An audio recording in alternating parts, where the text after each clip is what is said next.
This podcast is sponsored by the Fireman Moving Company. The Fireman Moving Company is the official moving company of WKU Athletics. Not only can they be trusted to move all the coaches in and out of Western, but they can move you anywhere nationwide. The Fireman Moving Company is owned and operated by firemen and is founded by WKU alumni. If you're looking to move sometime soon, give them a call at 270-791-1755 and get yourself a free quote. Welcome to Topper Talk, your number one Western Kentucky athletics podcast. I'm your host, Stephen Moffitt, and I'm joined by co-host Tyler Bailey.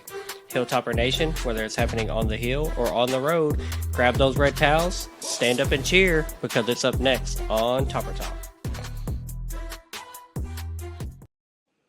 Welcome back, and thank you for downloading and listening to another episode of the Topper Talk podcast. We are your number one source for WKU sports news and information. We're also your only year-round WKU podcast, and we're the only WKU podcast that covers every single sport and every single athlete on the hill at WKU. We are also a proud member of the College Huddle podcast community. Make sure you're following us on all of our social media platforms. I especially would recommend Twitter, X. That's going to be our main feed where you're getting that daily live update of news and information as it happens. Also, make sure you slide over to our YouTube channel at Topper Talk Podcast. Subscribe over there. Check out every video episode that we release every week. Man, got Tyler here with me. We've got I'm not going to say a great episode to dive into, but it's going to be one that we can talk about at least. You ready to dive in? Yeah, I've had a few days to process my emotions, and yeah, I guess I think I'm ready to go about this. It's going to be a tough one though. Yeah, we've got to close the book on a tough loss to Toledo, but before we dive into that, we have to get caught up with our Red Towel wrap-up, which catches us up with all the sports news and information we've missed since we last recorded. So, Tyler, hit us with that Red Towel wrap-up. So starting off, WKU soccer, they lost to Samford to a score of 0-2, and then to UAB 0-1. Yeah, kind of starting to see a little bit of pattern with soccer, just having a little bit of trouble finding the back of the net consistently. It seemed like earlier in the season and preseason that this might be a high-powered, high-scoring team. That's kind of slowed down a little bit as we're getting into the middle of non-conference play. Conference play is coming up real soon. Obviously, we hope that ticks up and they start finding the back of the net and winning some ball games. WKU baseball got a commitment from infielder Cal Jepson and announced the signings of pitcher Kalu Holt, pitcher Connor Wolf, pitcher Roman Patricia, and outfielder Cale Frost. Yeah, I'm really liking what I'm seeing with the baseball roster. Several months ago when the portal opened and all the guys hit, and most of them have left. Things were just looking a little bleak for the baseball toppers, but have a lot of faith in what Coach Rarden is doing and has done over there, and his ability to rebuild a roster. And just it seems like week after week, we just keep adding pieces of the puzzle. And I have full confidence in his ability to identify talent, get them here, and then make them a cohesive team. He's done that all 3 years he's been on the Hill, and I expect nothing less with this new batch of Hilltoppers this year. Now moving on to WKU volleyball, they beat number 25 Dayton 3-0 and then lost to Marquette 3-0. Yeah, really good and tough weekend at the same time. It was a tough tournament there at Marquette. To open the tournament by upsetting the number 25 team in the nation, Dayton, 3-0 is great. We lost to Dayton last year. Then we had to turn around and face a Marquette team that, even though they're not ranked, they are receiving votes in the top 25 just as we are. And that was a Sweet 16 team last year. So that's a really, good team, well coached, a lot of talent, kind of in that same stratosphere as talent as us. We have Izzy coming back from her ankle injury. Callie Bauer, our setter, was hurt. I'm not even sure she played in the first game of this. But we've just seems like we've had some unfortunate injuries, and then took a tough loss to Marquette 3-0. So tough tournament, but we'll bounce back as always. That's what Hudson does. WKU volleyball still receiving votes in the AVCA top 25. Yeah, again, like we just talked about, after that tough weekend, facing two really good opponents, still getting the respect of the voters. So, win 1-1, lost 1. Really just got to keep continuing to try to stack some victories to hopefully sneak back into that top 25. WKU quarterback Maverick McIver is ninth in NCAA passing yards per game and first in total passing yards and TDs. Punter Cole Maynard is second in the nation in passing average. Yeah, a couple of our hill toppers are performing really well. I think Matthew Henry is also up pretty highly in the receiving yards and receiving yards per game category, but I didn't research his. I just saw Maverick and Cole, were at the top of the list. So just awesome to have them, representing Maverick. Obviously, we know he's a weapon, and Cole has been just amazing. He's been a field flipper all season, averaging above 50 yards per punt every single game this season. So that's a weapon to have, and I hope he keeps that up. Moving on to Lady Topper Golf, Sydney Hackett was named Golfer of the Week. Yeah, this was golf for the week for last week, so we're like over a half a week away, a week and a half from when she was announced, just because of the way our recording schedule falls. I think this was 6 days ago that she was announced, but yeah, congratulations to her. Always good to see any of our athletes getting recognized by the Conference USA for being anything of the week, but definitely congratulations to Sydney. And men's golf finished 11th at the Argent Financial Classic, led by Gage Doyle, 22nd, and Ethan Smith and Rafe Blankenship. They were tied for 33rd. Yeah, pretty good showing by the golf team. In the early rounds 1 and 2, they were sixth overall at the ending of those rounds. So I thought we might be sniffing a top five finish, but a little bit of, I don't know if it was a stumble in the third round so much as maybe other teams just had better rounds. I'm not sure what it was, but still finished 11th. That's a respectable finish. So congrats to the men's golf team as well. And that concludes this episode of the Red Tail Wrap Up. Moff, and we'll hand it off back to you. Yeah, good stuff as always. And now a little bit of some ripping the band-aid off, some putting a game to bed. Like you said, needed a couple days to digest this game and just how bad it was, how sour taste it left in our mouths. But WKU played their first road game of the season. We went up to Toledo, Ohio to play the Rockets in front of an announced attendance crowd of 24,138 people. And unfortunately, we took quite a thumping, losing that game 45-21, and a game that realistically was over after the first 3 minutes of game time from a momentum standpoint. WKU fell behind 14-0 off of two early turnovers. We had an early fumble by Marvis Parrish that turned into a quick score for Toledo. Then the very next drive, we got to third down, and Maverick McIver threw what ended up being a pick six interception that was intended for Matthew Henry, returned the other way for a touchdown. 3 minutes into the game, down 14-0, was probably literally the worst possible start for a game on the road with such importance, for our team and our program, in the pecking order of the G5. And honestly, I think a lot of us came in with just high hopes of how well we had played in the first two games and, wanting to continue that on. But from there, we'll dive into some details of how the game went after that. But the game just continued to spiral into basically a Toledo route. The game was never in doubt after those first two possessions. But Tyler, what are your thoughts on the game before we dive into the details and particulars? Rough. I was actually at my buddy's dad's 60th birthday, so whenever and I had plans to watch it on one of their TVs, I had to end up start watching on my phone. And I started listening to the radio broadcast actually, and I heard that Toledo was already up 7-0, and I was like, well, that's not good. And then of course the interception happened and the pick six, and I was like, oh crap, this could be a very long day. So I just rough as a Hilltopper fan and knowing what this team can do. I always expected, a comeback, quick strikes and into the end zone, and then maybe our defense could hold strong, but it just never came to fruition. Very, very tough game. I mean, Toledo was just playing lights out football. Yeah. So after that 14-0 start, again, less than 3 minutes into the game, WKU's next possession, we were able to get on the board after we ran a trick play, a double pass that Cam Flowers threw to Musa Berry to get us down near the goal line.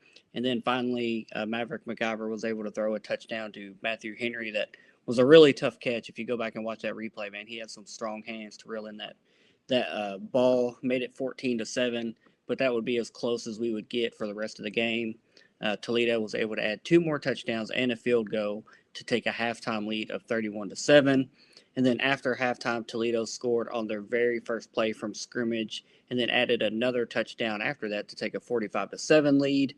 And then late in the ball game, against mostly backups at this point, WKU was able to add late touchdowns by Jaden McGill and then Cam Flowers, both of them scoring their first touchdowns as Hilltoppers to get to the final score of 45-21. WKU officially moves to 2-1 on the season, entering their bye week. This week we do not have a game this coming Saturday. There will be no preview. And Toledo is now 1-1 on the season, and they look like the MAC favorite as they were predicted to be, and a potential G5 playoff contender. I think they'll need some help from some other G5s that are playing really well. Looking at USF right now mainly, but just overall a rough game. We'll dive into some more reasonings and happenings in the game in just a moment. But just Tyler, what's your thoughts on just the whole game and just how it played out and just a large margin of defeat that we're not used to being on the receiving end of? Yeah, I guess this is the largest margin of defeat since last year against Alabama. I mean, it was really tough. I very unhappy in watching the Alabama game and this game, which I think if our team came ready to play and maybe if some of the play calling wasn't conservative as I would like, I felt like we may have had a little bit better of a chance, but things happen, and we're going to talk about it later on. But I just hate it because I feel like this was I had this pegged as our toughest non-conference game that I could see, and I wasn't expecting to really come out with the teeth kicked in like we did. That I feel like we did. I mean, final score was 45-21. It just seemed like nothing could go right for us.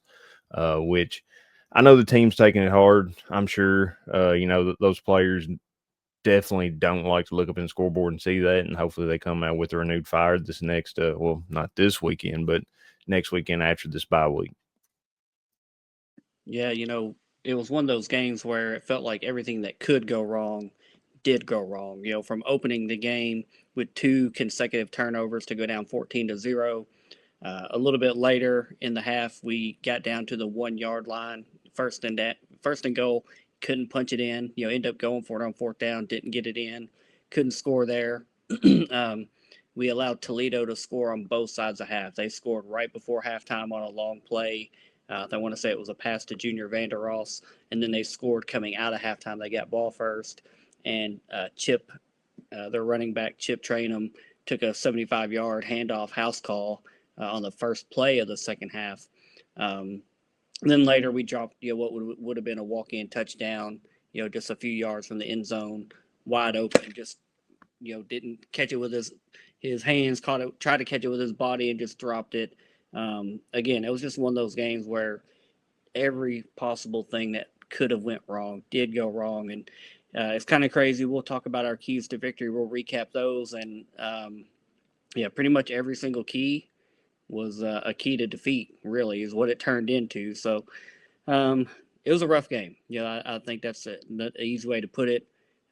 Like you said, the players, I know that they were not happy about it. I've talked to a couple of the parents, and they were pissed after the game. Hopefully, rightfully and hopefully so. Nobody wants to have that kind of performance, and a lot of our fans, even during and after the game, pissed. Calling it, "Oh, this is a typical Helton game." We could play that game, run that game back again, and we don't get beat by 20 plus. That was not our best foot forward. And I look at a game like we played Jacksonville State 2 weeks in a row last year. We beat them on a walk-off field goal one game, and then we get blasted by 40 in the next game. It just depends on what team shows up. And we were playing Toledo at their house, and we gave them all the momentum from the opening opening gun basically, and that was kind of all she wrote. We never recovered from that, so it is what it is. It's a loss. We obviously have a lot to learn from that game. We have a lot to clean up from that game. And we'll talk about some of those things again here in just a moment. But looking at our player stats, Maverick McGyver was our leading passer, 23 out of 38, 235 yards. He had 2 touchdown passes and 1 interception. Marvis Parrish was our leading rusher. He had 7 carries for 22 yards. He also had 7 receptions for 28 yards. And then Musa Berry was our leading receiver. He had 3 catches for 110 yards. Didn't have an end zone, a touchdown, but man, that double pass. I mean, he basically landed on the 2, bounced to the 1, and would have been in the end zone if this was NFL rules. But you're down by contact in college, so good game for Musa. Tyler, did anybody else offensively stand out for you? Stat wise, or just how they played? Well, Katie Hutchinson, he had 3 receptions, 37 yards. Cameron Flowers, he was him and Matthew Henry scored the only touchdown. Matthew Henry only had 2 receptions for 9 yards, and Flowers had 2 receptions for 18 yards. I mean, most of the, almost a lot of receivers here. Noah Myers, he had 1 reception, 17 yards. J Mac, he had 3 receptions, 17. Justin Wolf, 1 reception, 16 yards. Lavelle Wright, he added in a reception for 1 reception, 13 yards. He also had 3 carries for 8 yards. George Hart, he had 4 carries, 15 yards. And Katie Hutchinson also got into the run game with 1 reception for 11 yards. I named everybody else. Might as well name Quincy Burrows. He had 1 reception for 9 yards. I mean, overall, I just expected. We had big plays. It seemed like big plays was working. When we got down there to the end zone, Maverick had to throw it out the back of the end zone multiple times. It just seemed like we didn't have any good red zone offensive plays dialed up or ready to go. Or Toledo's defense was just playing lights out. Yeah, then jumping over to our defensive leaders and our special teams, going to lump them together into one. Our leading tackler was Jalen Wester. He had eight tackles total, with 2 of those being solo. Then Jaden Hardy had 6 total tackles, with 4 solo and 1 tackle for loss, which was our only tackle for loss of the game. And then safety Al Mahi Ali had 3 total tackles, 2 of those were solo, and he had 2 passes broken up.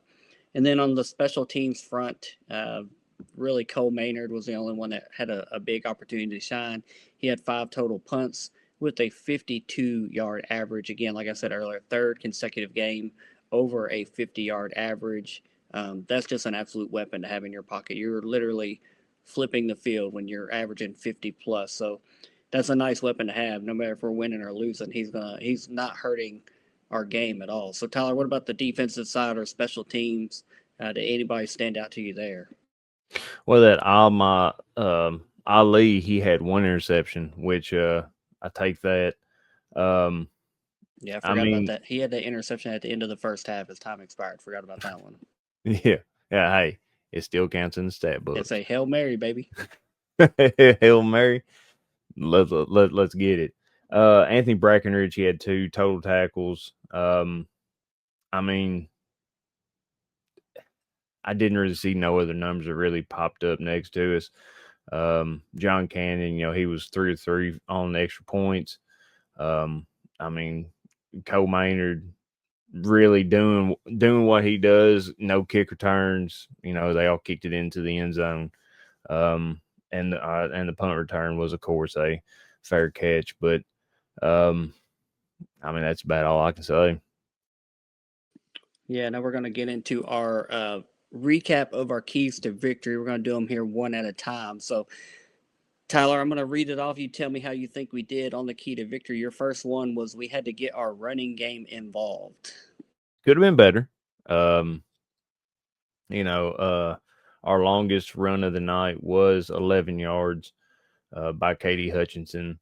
And I feel like that ain't all on the running backs. I feel like that is is on the O line. The O line was getting beat time and time and time again. I feel like, I think there's one time where Maverick, I think he got sacked maybe twice in a row. Um, and it's just you got to be able to create space. You got to be able to create lanes for your running backs. Um, and I hate just singling out one position group on this, but I mean, when I watched it, it was bad. Toledo, I feel like every time Maverick snapped the ball, he had maybe a fraction of a second, and then he had to scramble. And I feel like that's one thing that hurt us in the red zone. But definitely hurt us the rest of the way. I mean, and if your O line's not there, I mean, it's not really helping out your running backs much or your rushing game. So, I just feel like that key to victory was not there. Yeah, my first key to victory was to limit and win the turnover battle. And, quite frankly, we gave that one away in the first 3 minutes and it turned to 14 quick points. Like we did talk about, we did have that interception right before half. Really didn't gain us anything because they got the ball right back after half. So, um, yeah, definitely a no go there. We didn't limit and we did not win the turnover battle. Tyler, your second key to victory was limit their run game. How do we do there? Well, they had 307 rushing yards. Of course, it don't help when Chip Trainum has 75-yard long rush there to start the like I said, the first play from the third quarter. That don't help at all. But I mean, he averaged 11.6 yards per carry. And then you got that Kenji Christians. He had 15 carries for 91 yards. He averaged 6.1.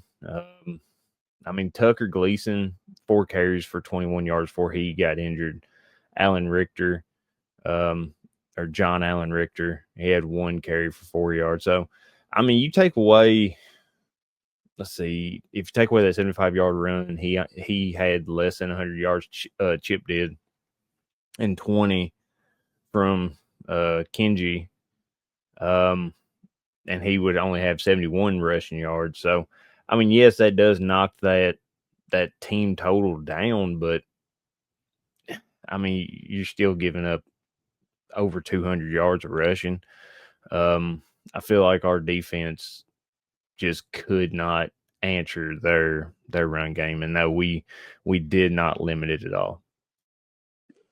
Yeah, my second key to victory was get pressure on the quarterback, and we only had one tackle for loss in the game. I'm not sure. I don't think we had any sacks on the game, if I recall correctly, when I was looking over the box score and stat sheet. So definitely a no go there, a fail. Didn't get pressure on the quarterback, didn't force any mistakes there, so didn't get it done there. Then Tyler, your third key to victory was be the bigger bully. How did that one go? Well, we didn't have no sacks. I don't think we had any quarterback.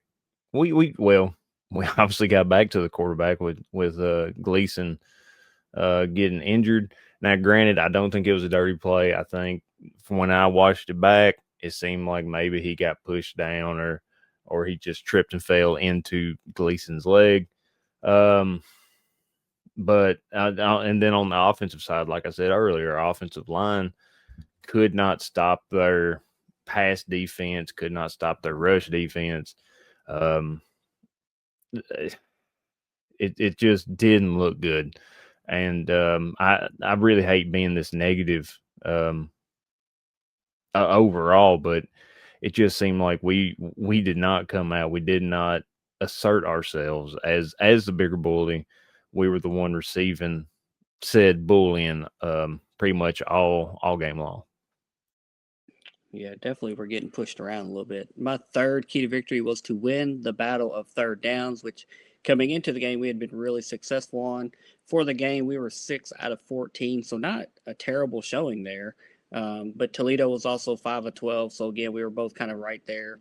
right around that 50% mark, but wasn't one that we just overly dominated. We should, if we could have been above 50% and holding Toledo to less than, quite a bit less than 50%, that would have looked a lot better.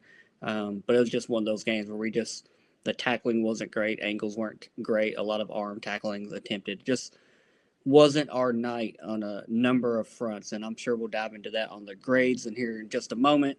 We're going to look at the key indicators real quick, like we do every game recap. The total yards for the game were 508 for Toledo and 333 for WKU, so favored Toledo. First downs for the game were 21 for Toledo, 18 for WKU, favored Toledo. Third downs for the game, 6 out of 14 for WKU, like I just said, and 5 out of 12 for Toledo. Basically a wash. Turnovers, 2 for WKU, the early ones, and then just 1 for Toledo. Penalties, WKU had a pretty clean game, 4 total penalties for 45 yards. Toledo had 9 for 78 yards. And then time of possession, WKU had the ball for 26 minutes and 35 seconds, while Toledo had the ball for 33 minutes and 25 seconds. So pretty much a clean sweep in all the major factor indicators there. Um, nice to see our penalties were low. Still had a good number of first downs, just not finishing enough drives, and obviously put points on the board. That's the indicator that matters. The stat that matters is going to be points on the board, and 21 is not going to get it done. You got to do something for me a little bit more than that. 21 is not getting it done. Tyler, let's jump into some grades for this Toledo game. What do you have for the offense versus Toledo? Offense, very like I said, it's very conservative. Red zone offense in this game, it seemed like it was pretty bad.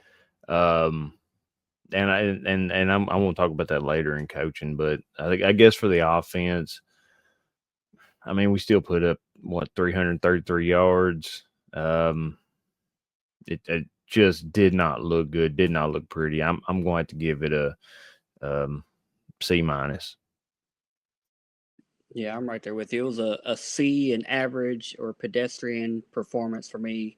We've got to be pushing that 500-yard mark, especially if we're giving up 500. We've got to be ourselves that high-powered offense, and we weren't. Not for one drive of this game. We had that big explosive play before our first touchdown. There just was a lot of deke and dunk, a lot of uninspiring, and didn't win a ball game. So C from the offense for me. I think that's fair for both of us. What about your grade for the defense in this game? Defense giving up 508 yards. We could not stop their run. Pretty much Chip and Kenji basically was getting. It seemed like they was getting 5, 6, 7 yards every rush. I'm gonna give them. I'm going to go down to a D on this. It was, and then Junior Vandeross getting 5 receptions for 122 yards. Jacob Peterson 2 receptions, 40 yards. Junior Vandeross, which is our star wide receiver. I mean, his long reception was 71 yards. He got behind us, and it was just off to the races. And there was this play. It stuck with me. There was a defensive lineman. This was in Chip had that long 75-yard score there to start the third quarter. He was and it was a defensive end. He was running. He was catching up to Chip, and then right before or maybe the 10-yard line, he just gave up chase, and he just kind of went off out of bounds. I mean, if he would have kept it up, I don't know if he would have caught him. I would have liked seeing that extra effort because he could have had a touchdown saving tackle. I don't know if he could have. Maybe I would just like seeing that extra effort being pushed in. But I am going to give them a D in this one. A little bit nicer than me. I'm going with an F for the defense. 500 total yards given up to Toledo. 300 of those rushing, so 200-ish passing. The biggest thing that stuck out to me was just poor tackling. All night. There were several times we had, the ball carrier, the quarterback, whomever, dead to rights, for a loss or for a stop at least, and we just couldn't get our arms around. We couldn't tackle them. We couldn't put them on the ground. Whether it was arm tackling, whether it was bad angles, whether it was just not wrapping up and getting them on the turf. Um, it just was an all night, every single down. It felt like we had a big opportunity to get off the field. It just didn't happen. So you give up that many points, you give up that many yards, and just don't look great from, the first whistle to the last one. It was a rough game. Just calling it what it is. It was not pretty. A D is very, very nice of you, but I think an F was a little bit more deserved. Tyler, what do you have for the special teams grade? Special teams, like I said, we didn't have no kick returns, really no punt returns.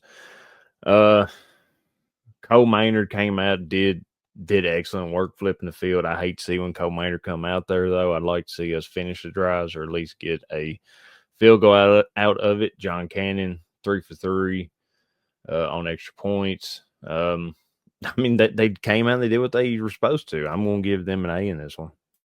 Yeah, I'm kind of in that same frame of mind. Nothing explosive or crazy. Besides Cole and his Legatron leg that he has there. John did his job.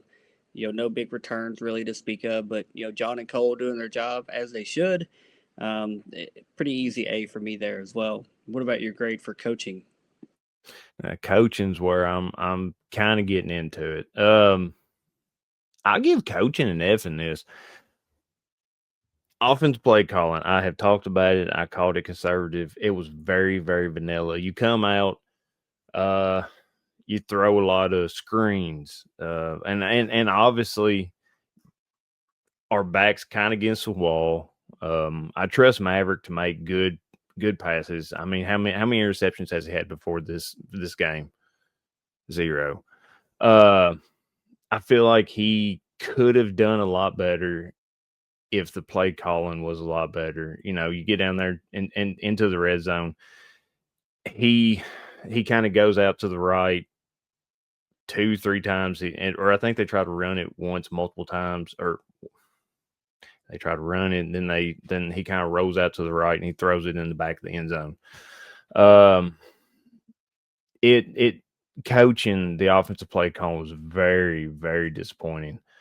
I mean, Musa Berry, three receptions, 110 yards. Katie Hutchinson, 3 receptions, 37 yards. I feel like that could have been a lot better if they would have called for more aggressive plays. I mean, at this point, you're getting beat 21-7. What then?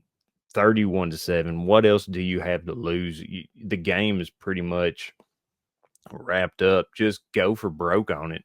You have a bye week coming up, be aggressive. I feel like whenever they got up 21-7, coaches kind of started being like, well, let's play it safe now. Defense wise, offensive line coaches could have did a lot better trying to get the players fired up. I feel like there at the end, the team just kind of and I hate saying this. I feel like the team just kind of gave up on it. It is a losing battle. You're just out there for kind of pride points at this point. Offensive line could not keep anybody out of the backfield, and the coaches should have tried to coach them up, corrected them, got them fired up, saying you got to protect this guy. You got to open lanes. You got to be aggressive. You got to do this. You got to do that.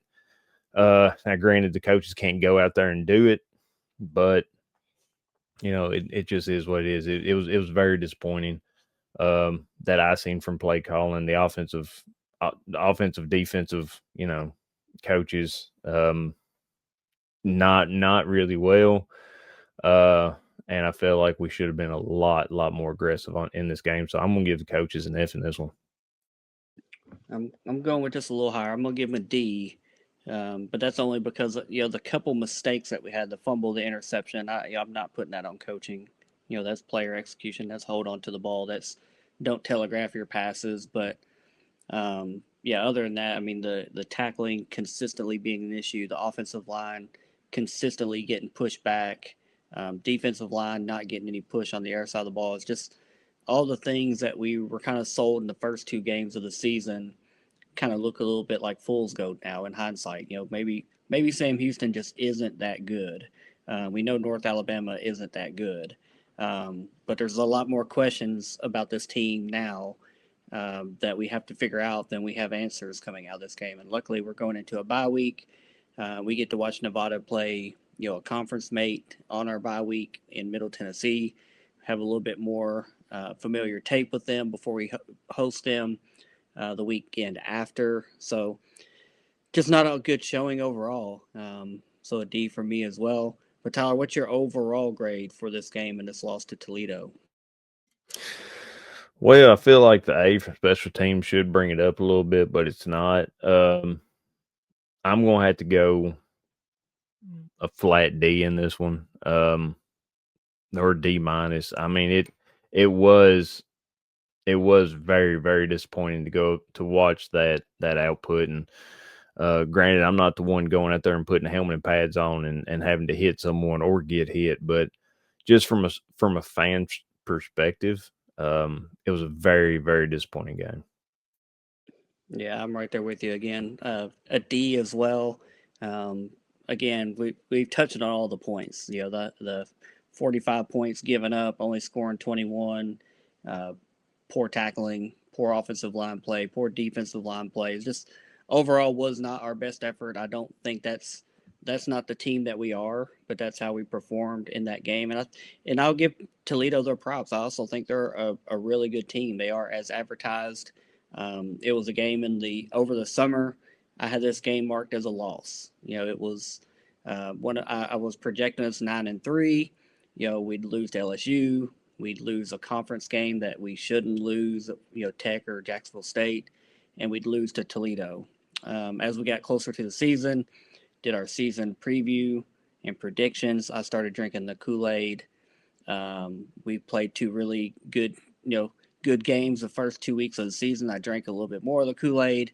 Thought we would come in with a puncher's chance of pulling off this, what would have been a road upset, and just didn't happen. And now we're kind of back to, how good is this team? We've seen us play really well, but now we've also seen us play pretty poorly. So we've got things to clean up. We got things to figure out, and get ready for Nevada, and then going into conference play again. We've just got to right the ship. We still have good football in front of us. We're still going to win plenty of games and be competitive for the conference championship. I'm sure of that. But if we want to win the conference championship and get over that hump, we just have to perform better overall. Now, Tyler, who in this loss, even still, who would you call your player of the game versus Toledo? It's going to be hard, man. I mean, um, because if you ask me, Cameron Flyers did great. Maverick McIver still threw for 235 yards, but I'm going to have to go with Musa Berry in this one. 3 receptions, 110 yards. He didn't find pay dirt, but he got us in that position to score the touchdown. So I'm going to have, and he also has some pretty big plays. So I'm going to go with Musa Berry. I'm taking a different route. I'm going to go with the punter, the Legatron, the Cole Maynard, number two in the nation with I think it was a 52.6 yard average right now, number two in the nation. Pretty impressive. Obviously, you don't want your punter to be your biggest weapon, but having someone with that type of leg is a heck of a weapon. He's performed and been consistent all 3 games of the season, and he was this game as well. Obviously, we've got to put more points up on the board, and our defense has to stand up. When he flips the field, the defense has got to get them off the field to give us advantageous field position. So we're getting that ball back around midfield. But that's just not how it shook out this game. But give me Cole Maynard. I'm throwing a little bit of a curveball there. But yeah, that does wrap up our Toledo recap and that loss 45-21. Close the book on it, put it to bed, flush it from your memory. It's over and done with now. It only counts as one loss. The season's not lost. The goals for the season are not lost. We've got 10 days from the time this recording comes out on Wednesday, 10, 11 days to figure it out before we have Nevada coming to the Houch. Get back in the friendly confines here in Bowling Green, Kentucky. Hopefully it's going to be good weather. We're getting a little bit warmer again this week, but hopefully we settle back into that fallish type weather for Nevada coming to town. um, and just right the ship. I mean, that's all you can ask for. I trust in our coaches. I trust in our players. To find that fire and be pissed, be mad. You don't want to take this type of loss, but when you do, you better learn from it. You better not come out and have a stinker here at home, because then the rest of the season's not going to look good attendance wise. And if I'm recalling correctly, I'm pretty sure the Nevada game's parents and family weekend, so I'm expecting a pretty good crowd, like it was for the Toledo game last year. Obviously, hopefully the weather cooperates. Expecting a pretty decent turnout. 18 plus thousand. I would assume we had. I think it was 20,000 last year for Toledo. So hopefully a good crowd, hopefully good weather, and then hopefully a good product on the field and a good victory. Get back to that high-powered offense, a lot of points. We need 30 plus. I want to see 40 plus on the board. I really do think the Nevada game is going to be a tougher opponent on the field than what they look like on paper. Studying what they did last year, studying what they've done so far this year.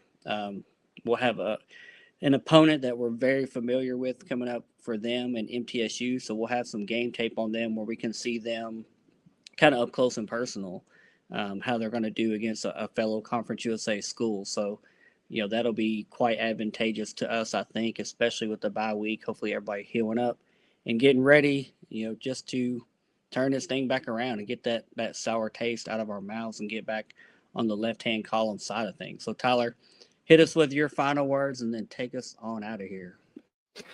Yeah, I kind of hope we continue. I really wish they would continue to schedule this WKU Toledo game. I feel like it's good for both fan bases, and it just makes for good football. Um, and I feel like our guys are going to come back hungry. Sports is all about when adversity hits and how you respond, and these guys definitely know that, and the coaches obviously know that. So it is going to be interesting to see how they respond to this. Because I think you're right. I think the first two games, Sam Houston just wasn't as good as predicted, and then of course University of North Alabama, we obviously steamrolled them. So it will be interesting to see how this team responds to. Um, some people would say getting taken behind the woodshed, uh, but I'm a fan. I'm always going to be here for the Tops. That's my school. It's going to be nice to be able to watch some game tape on Nevada. If I was a betting man, which I do from time to time, I'd probably bet against MTSU. And also a little off subject, but I'm curious to see what La Tech did to LSU at LSU. Is the scores 23-7. Hopefully we can we have that mutual opponent in LSU, so hopefully we can see what they did and hopefully replicate that for later in the season. But we ain't there yet, and we ain't going to be there for quite some time. But hopefully Maverick comes back, the receivers come back ready to put in the work. The O line comes back ready to protect and open up lanes, and the defense obviously comes back, and coaches get in there and figure out how to stop a run game, because that the Achilles heel kind of is showing again from previous years. So I hope everybody comes out for the Nevada game in 2 weeks, or in a week and a half. And hopefully it's a good sellout crowd and pretty weather, like you said, and I'll be there. Definitely to watch it. So with that being said, Moff, who has better than us, man? Nobody, buddy. Go Tops. Go Tops. Later, guys. See y'all.